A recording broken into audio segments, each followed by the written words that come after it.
The Letter He Never Sent. Before we begin, make sure you subscribe to Stories by Maya, where emotions meet mystery and every love story hides a secret waiting to be discovered. The story begins. The rain hadn't stopped for 2 days. The streets of Portland glistened like wet glass, and the rhythmic tapping on the windows echoed through the silent house of Edward Cole, an 82-year-old war veteran.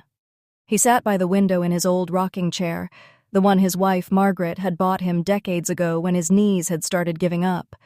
His trembling hands held a small envelope, yellowed by time, corners curled, words fading.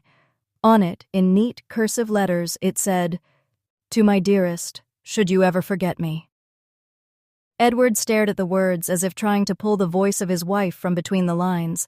His reflection in the glass showed an old man, weary, scarred, and alone, but behind those eyes lived a soldier who had once promised a woman that he'd never forget her, no matter what the war took from him.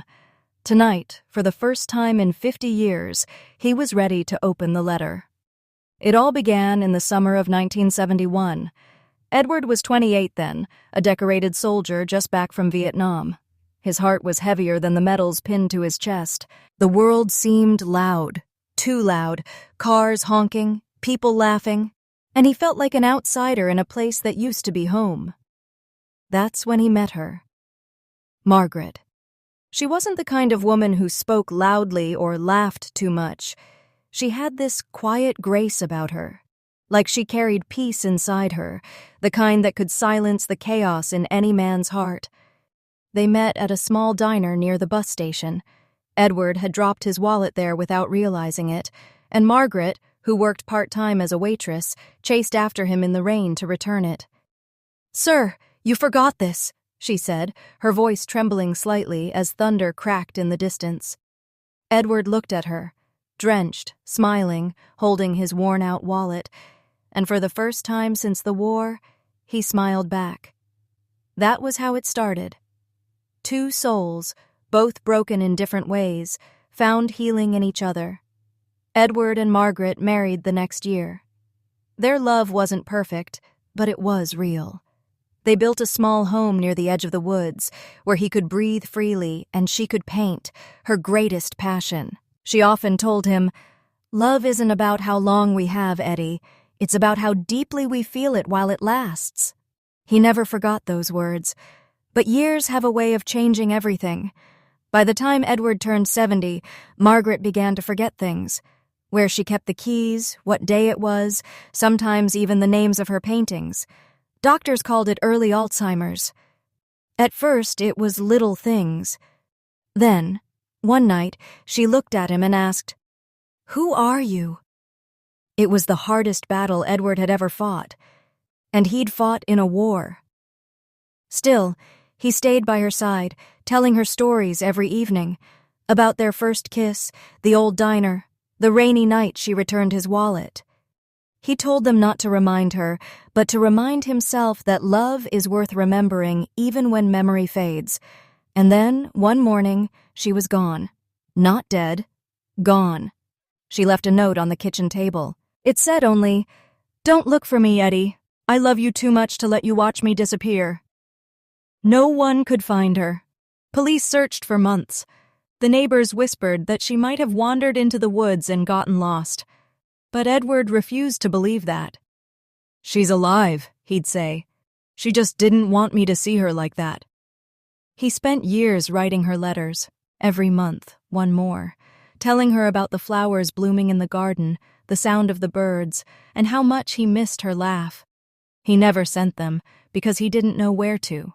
Until tonight. The rain kept falling as Edward opened the letter marked, "To my dearest." The paper trembled in his wrinkled hands. Inside, her handwriting, still neat and elegant, brought tears to his eyes. "My darling Eddie, if you're reading this, it means you've finally found the courage to forgive me. I never left you because I stopped loving you. I left because I couldn't bear the thought of you spending your last years watching me vanish piece by piece. I was diagnosed earlier than I told you.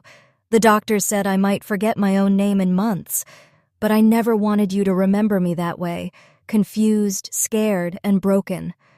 So I found a place that helps people like me, away from the city, near the coast. I've been here for a while now, painting sunsets, thinking of you. If you still believe in love that survives time and memory, come find me. Look for the house with blue shutters near Seaside. I'll be waiting. Yours forever, Margaret Edwards' heart pounded. His breath caught in his chest. Seaside. That was nearly 100 miles away. He hadn't driven in years, but none of that mattered. He folded the letter carefully, put on his old army coat, and stepped out into the rain. The night was cruel, fog curling over the road, headlights slicing through sheets of rain. But Edward drove on.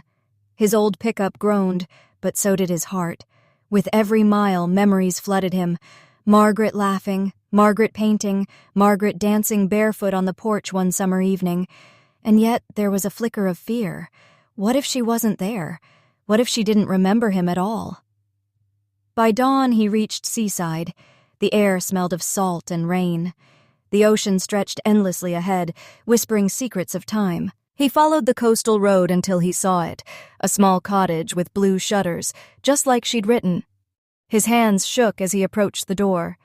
He knocked once, then twice. No answer.